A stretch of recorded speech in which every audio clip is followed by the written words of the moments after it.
prescription drug prices went down, first time in 51 years.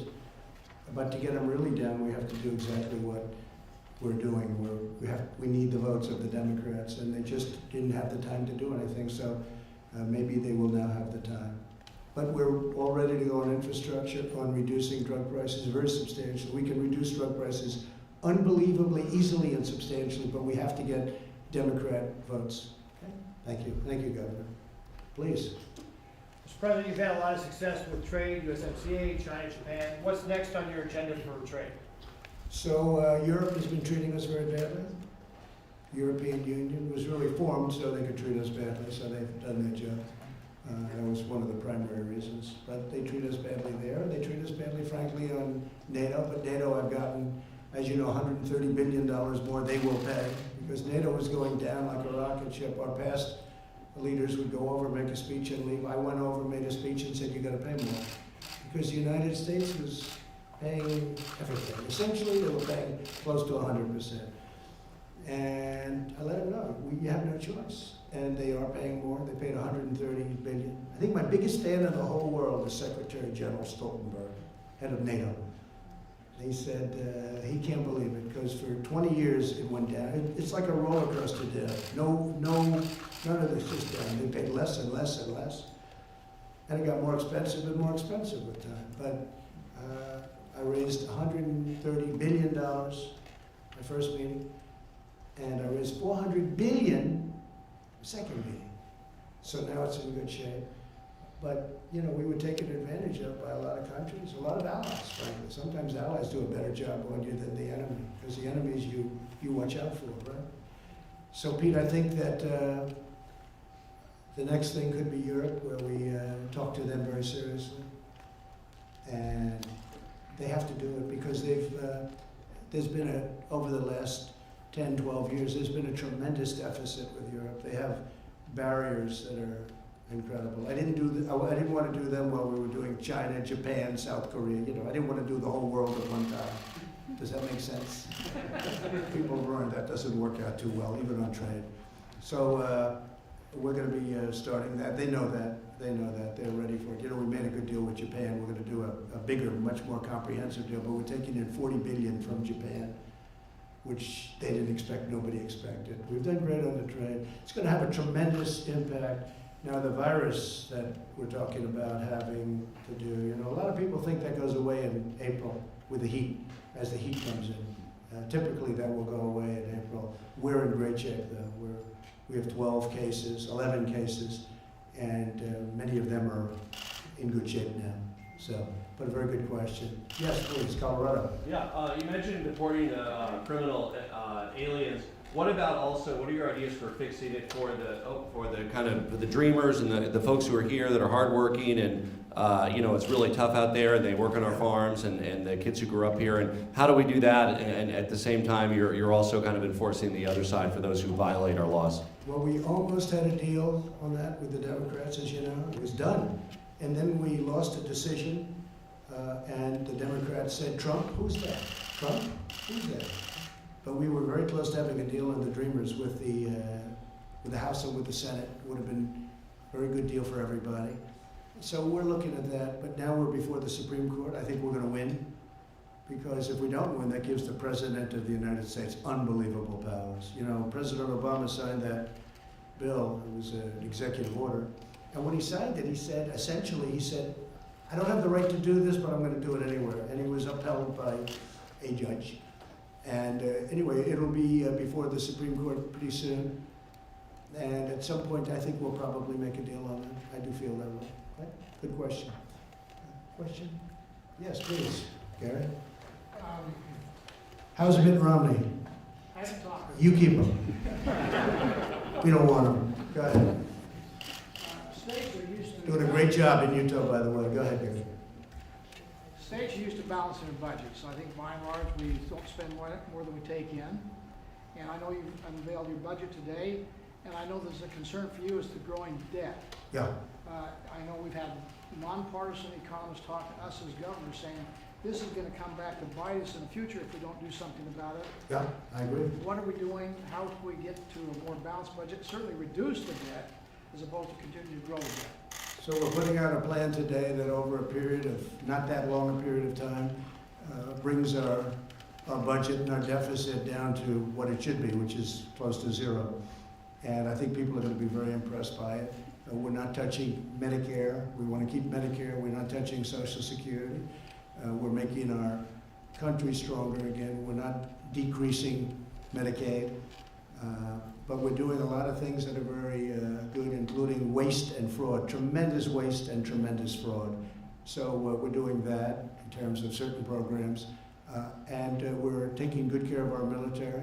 We're increasing spending on our nuclear program because we have no choice, because of what China's doing, what Russia's doing in particular. And so we have a very big number in for that. Now, at the same time, Russia and China both want to negotiate with us to stop this craziness of spending billions and billions of dollars on nuclear weapons.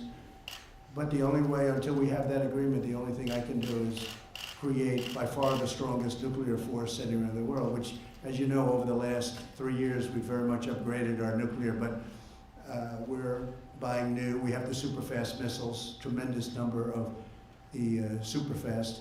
We call them super-fast, where they're 4, 5, 6, and even 7 times faster than an ordinary missile. We need that because, again, Russia has some.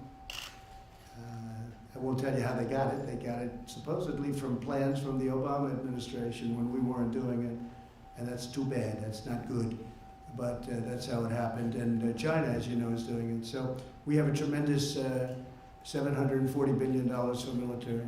But again, it's also jobs in the United States. So it's, you know, it's everything's made in the United States proudly. And we have the best in the world. We have the best equipment in the world, the best missiles, planes, rockets. Everybody wants our equipment.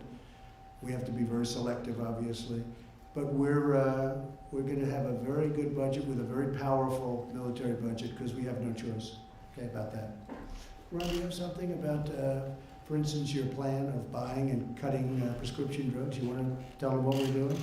Well, so we had a panel about your administration's approval under an old 2003 law that prior administrations did not utilize to allow safe and affordable drugs to be imported from Canada.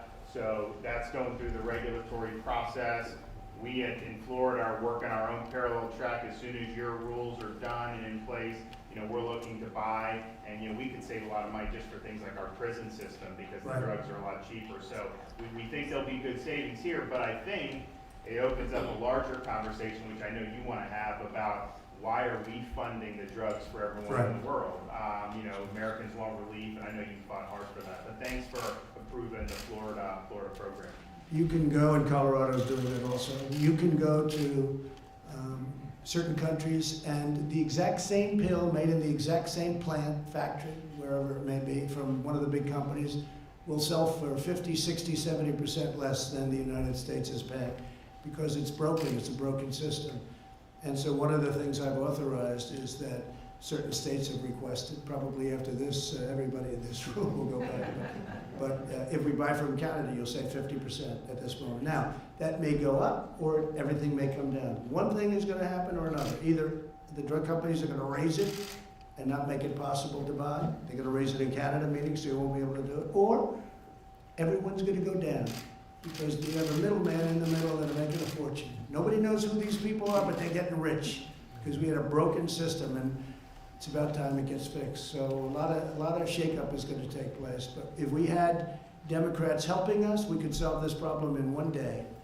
But they don't want to vote. Again, they don't have any time to vote. They don't have any time to do anything other than what they do. So they seem to be freed up a lot now. They're freed up a lot, actually, I hear.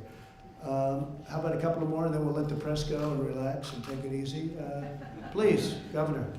Your administration has done a great job with regard to addressing the opioid crisis. Thank you. An aspect about that is the growing problem of fentanyl, especially fentanyl coming across the southern border. Right. And it's my understanding there's some information about a lot of that coming from China. Yes. What I'm curious about is what the status is with regard to the reduction of fentanyl coming from China and our ability to corral that and to reduce that. So as you know, it's gone down. I met with President Xi on the trade deal, and I said, you have to stop fentanyl coming into our country. You have to do me a favor and stop it. You have to get it stopped. It has to end because it's a favor for our country. And we're losing thousands and thousands of people to fentanyl. I mean, the size of a pinhead can kill a lot of people. It's unbelievably bad. And they send it direct, and they sent it through Mexico and through the border. And we would catch a lot of it, but even if a little bit got through, it's a very deadly drug. And they have cut it way back, and they've also criminalized. It wasn't a criminal. They considered a corporate kind of a thing. It was a drug of a different nature, and now they put it into their criminal statutes. And criminal in China for drugs, by the way, means that's serious. They're getting a maximum penalty, and you know what the maximum penalty is in China for that, and it goes very quickly. It's interesting. We have Singapore, they have very little drug problem. We have China, they have very little drug problem. States with a very powerful death penalty on drug dealers don't have a drug problem. I don't know that our country is ready for that, but if you look throughout the world, the countries with a powerful death penalty with a fair but quick trial, they have very little, if any, drug problem. That includes China. But they've put fentanyl now into their, he's working on that, it's gone down a lot, as you know. They put it into their penalty system, and people will be getting the death penalty in China now for fentanyl. That was a big thing. It's not part of the trade agreement, but it is part of the trade agreement. And they have acted on it. Now, of course, they're working on something else, and I think they're doing a good job on that, on the virus. I had a long talk with President Xi for the people in this room 2 nights ago, and he feels very confident. He feels very confident, and he feels that, again, as I mentioned, by April, or during the month of April, the heat, generally speaking, kills this kind of virus, so that would be a good thing. But we're in great shape in our country. We have 11, and the 11 are getting better. Okay? So great question. I think that fentanyl is a huge problem. It's almost at this moment 100% made in China, and they are starting to enforce it on our behalf. We have a good relationship with China now, probably the best we've ever had. Okay. Okay, so I think what we'll do, any other questions from the governors? Yes, please. Mr. President, I want to thank you for giving the states more flexibility in health care, particularly last week. Your Health and Human Services announced the Medicaid block grant waiver authority for the states. Arkansas will be pursuing that. But I want to thank you for that, and also ask you, in terms of your State of the Union address, you talked about health care. Is there anything that we can expect this year in Congress, for an election year? Is there anything that we can get done that you're going to be a priority in Congress this year? So we did a big thing on health care. We got rid of the individual mandate on Obamacare, which basically made Obamacare not Obamacare anymore. It was the most unpopular thing in Obamacare, and basically you paid a lot of money for the privilege of not paying to have bad health care. And nobody wanted that. And we got rid of it. Big, big move. And I had a choice. I can make, so it really isn't Obamacare anymore. But I can, and we do, as you know, we left pre-existing conditions in everything. We left it. Because pre-existing we'll always have, and I think I can speak for Democrats too, but we are all going to have pre-existing conditions. We are always going to make sure that that's taken care of. The pre-existing condition situation, I think I can speak, I know I can speak for Republicans, I think I can speak for Democrats. It's a part of our society right now. Nobody's going to change it. If a law is overturned, that's okay, because the new law is going to have it in. The new law would replace the old law that was overturned. It would have pre-existing conditions. So I think it's important to say. But one thing that we will be doing is, at least from a Republican standpoint, you have 180 million people out there that have great health insurance. They love it, private health insurance. And we're going to save it. Other people are thinking about terminating it, which is brutal for unions and others, so I don't know how they're going to get around that. But we're going to be saving that. But when I took over, I had a choice. So we got rid of the most unpopular thing in Obamacare. Almost got rid of Obamacare, but essentially we did. But now I said, do we run it really well, or do we run it really poorly? Do we make everybody unhappy and blame the Democrats? Or do we make people relatively happy with a bad law? It's a bad law, it's a bad policy. But do we make people relatively happy? And I felt I had an obligation to do the latter. So it's been working out pretty well. And it goes along, and we've done block grants, we've done a lot of different things with different states, and we're tailor-made. Really, it's tailor-made for different states. We are doing things for states. Some people want block grants, some people want something else, and we're working with individual states. And I think governors are really happy and really surprised that we're doing that. I could have just cold-lined it and just said, we're not doing anything, and everybody would be happy, everybody would be complaining. But I think the best thing for our country to do is the way we're doing it, until we get a replacement for Obamacare, a full replacement. That's going to be great. And I would say this, if we change the House, if we get the House, the Republicans get the House back, we will have that. Otherwise, we'll just have to negotiate with the Democrats. And I think at some point they'll come around and start negotiating these things, because they really are good. So media, thank you very much. We appreciate it, and we'll have a little more discussion. All right, guys, Thank you come on, very much. quickly. Come on, guys.